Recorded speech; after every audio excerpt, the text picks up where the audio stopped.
You all knew that some things are worth dying for. One's country is worth dying for, and democracy is worth dying for because it's the most deeply honorable form of government ever devised by man. All of you loved liberty. All of you were willing to fight tyranny, and you knew the people of your countries were behind you. The Americans who fought here that morning knew word of the invasion was spreading through the darkness back home. They fought or felt in their hearts, though they couldn't know in fact, that in Georgia they were filling the churches at 4 a.m. In Kansas, they were kneeling on their porches and praying. And in Philadelphia, they were ringing the Liberty Bell. Something else helped the men of D-Day. Their rock-hard belief that Providence would have a great hand in the events that would unfold here, that God was an ally in this great cause.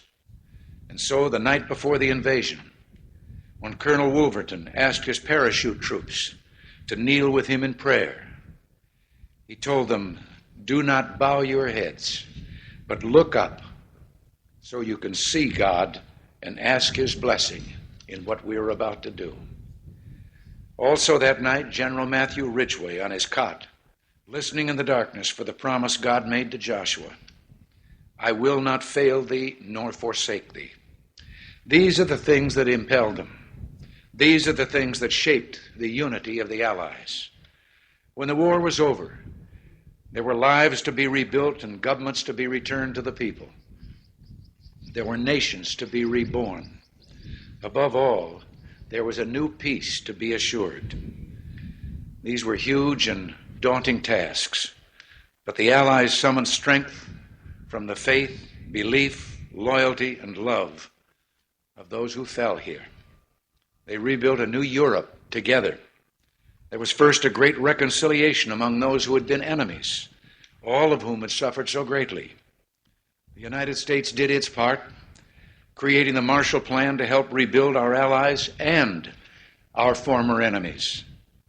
The Marshall Plan led to the Atlantic Alliance, a great alliance that serves to this day as our shield for freedom, for prosperity, and for peace.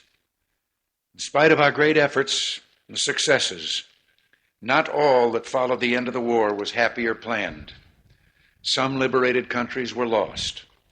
The great sadness of this loss echoes down to our own time in the streets of Warsaw, Prague, and East Berlin. Soviet troops that came to the center of this continent did not leave when peace came. They're still there, uninvited, unwanted, unyielding, almost 40 years after the war. Because of this, Allied forces still stand on this continent. Today, as 40 years ago, our armies are here for only one purpose: to protect and defend democracy. The only territories we hold are memorials like this one and graveyards where our heroes rest. We in America have learned bitter lessons from 2 world wars. It is better to be here ready to protect the peace than to take blind shelter across the sea, rushing to respond only after freedom is lost. We've learned that isolationism never was and never will be an acceptable response to tyrannical governments with an expansionist intent. But we try always to be prepared for peace, prepared to deter aggression, prepared to negotiate the reduction of arms, and yes, prepared to reach out again in the spirit of reconciliation. In truth, there is no reconciliation we would welcome more than a reconciliation with the Soviet Union, so together we can lessen the risks of war now and forever. It's fitting to remember here the great losses also suffered by the Russian people during World War II. 20 million perished, a terrible price that testifies to all the world the necessity of ending war. I tell you from my heart that we in the United States do not want war. We want to wipe from the face of the earth the terrible weapons that man now has in his hands.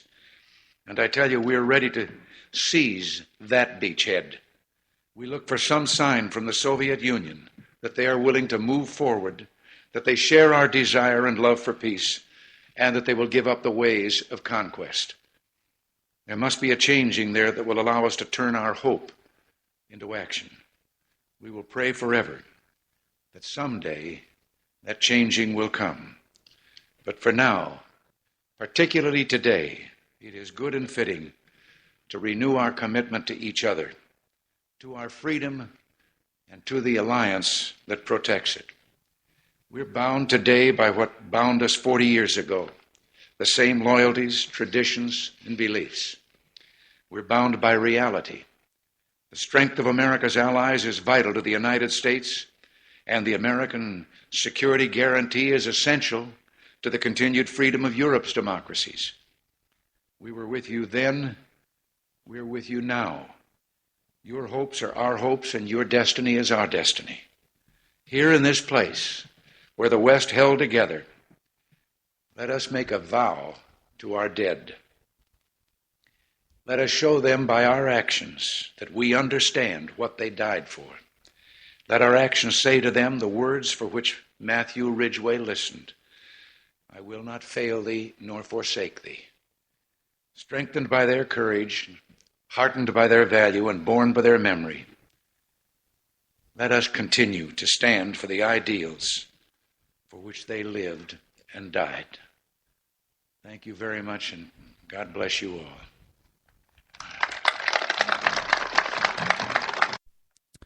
We will be right back.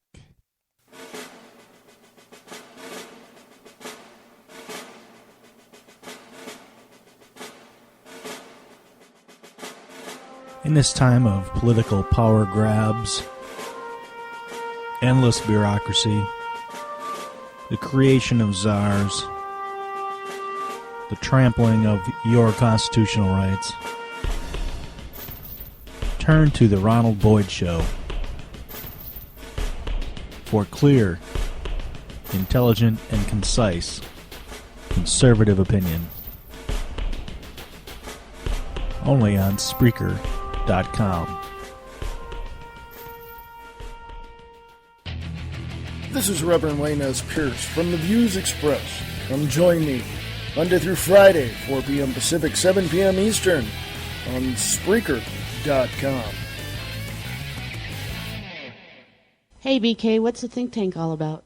Oh, we're going to be talking about news and current events and politics. And, you know, our main goal is to also make it funny. Funny?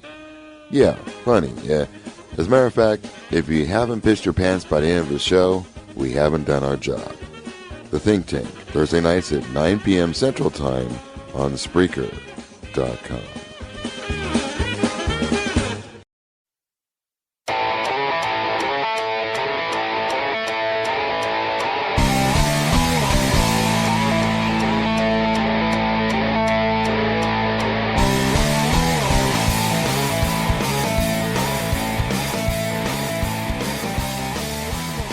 Jeff Wagner back with you, the Conservative Radio Network. This is a Conservative Voice Memorial Day special edition.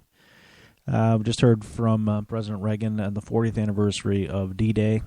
One of my favorite speeches of his, as I mentioned.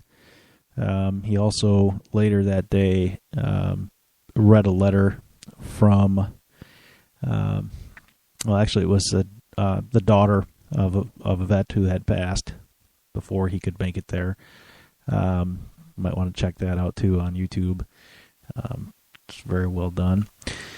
Now, he mentioned in that speech General Ridgway, and there's some interesting history with Ridgway and General MacArthur, and really towards the end of MacArthur's career, the Korean War, basically his downfall, which just reminded me of his flair for talk, and I don't know how good the quality of this will be, but I'm going to attempt to play it. This is in 4 sections, so we'll see how it goes here. But this is MacArthur's farewell address, and like I said, he has got quite a flair for the dramatic, but I thought I would give this a shot here, so we'll see what this sounds like. Speaker,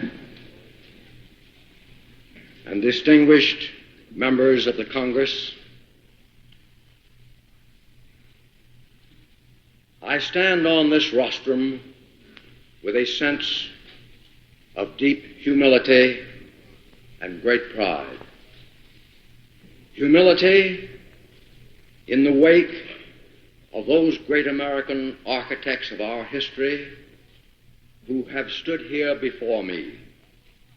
Pride in the reflection that this forum of legislative debate represents human liberty in the purest form yet devised.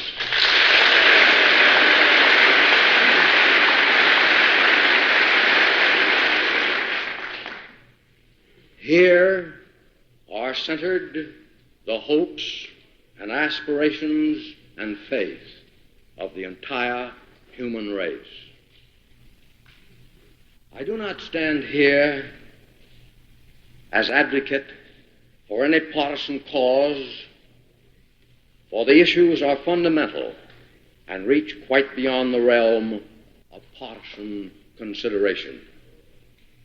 They must be resolved on the highest plane of national interest if our course is to prove sound and our future protected. I trust, therefore, that you will do me the justice of receiving that which I have to say as solely expressing the considered viewpoint of a fellow American. I address you with neither rancor nor bitterness in the fading twilight of life, with but one purpose in mind: to serve my country.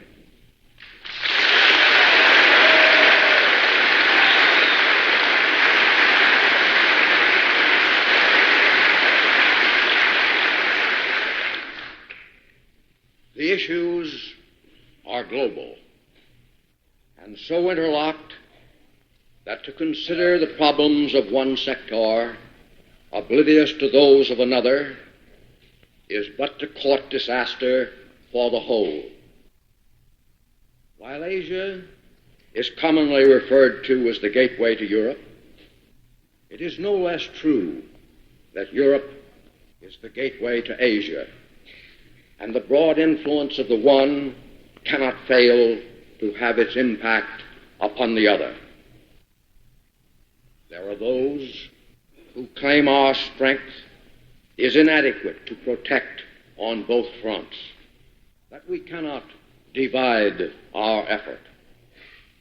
I can think of no greater expression of defeatism.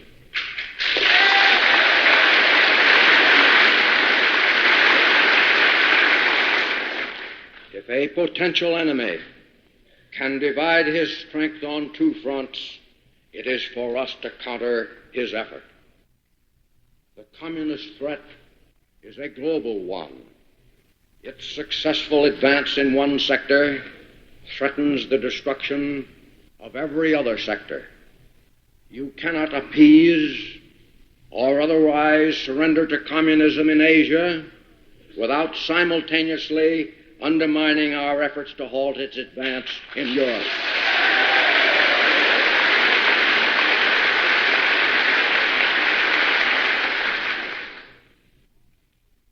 Beyond pointing out these general truisms, I shall confine my discussion to the general areas of Asia. Before one may objectively assess the situation now existing there, he must comprehend something of Asia's past and the revolutionary changes which have marked her course up to the present. Long exploited by the so-called colonial powers, with little opportunity to achieve any degree of social justice, individual dignity, or a higher standard of life, such as guided our own noble administration of the Philippines, the peoples of Asia found their opportunity in the war just past to throw off the shackles of colonialism and now see the dawn of new